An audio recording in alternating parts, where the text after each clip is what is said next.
Praise the lord. Hallelujah. Good morning. ఈరోజు దేవుని వాగ్దానము ఇర్మియా గ్రంథము 42వ అధ్యాయము 11వ వచనము. మిమ్మును రక్షించుటకు నేను మీకు తోడయున్నాను. ఆమేన్.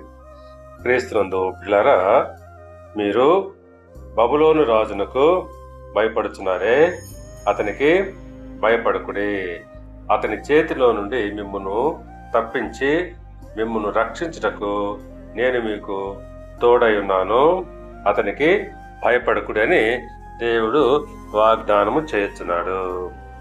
ఇక్కడ బబులోను అనగా శ్రమలకు సాదృశ్యము.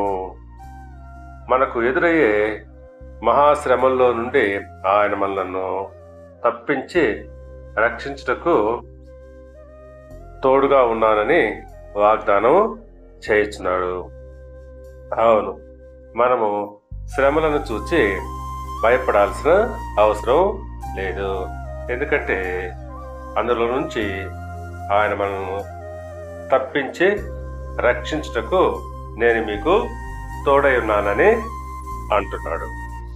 అవును, తెస్సలోనికైలకు రాసిన 2వ పత్రిక 3వ అధ్యాయము 3వ వచనం ప్రకారంగా, అయితే ప్రభు నమ్మదగిన వాడు, ఆయన మిమ్మును స్థిరపరిచి దుష్టత్వము నుండి కాపాడును. అవును, మన ప్రభు నమ్మదగిన వాడు. ఆయన మనలను సమస్త దుష్టత్వం నుంచి తప్పించి మనలను కాపాడును. దేవుడు మిమ్మల్ని దీవించి ఆశీర్వదించి వర్ధిల్ల చేయునుగాక. ఆమేన్.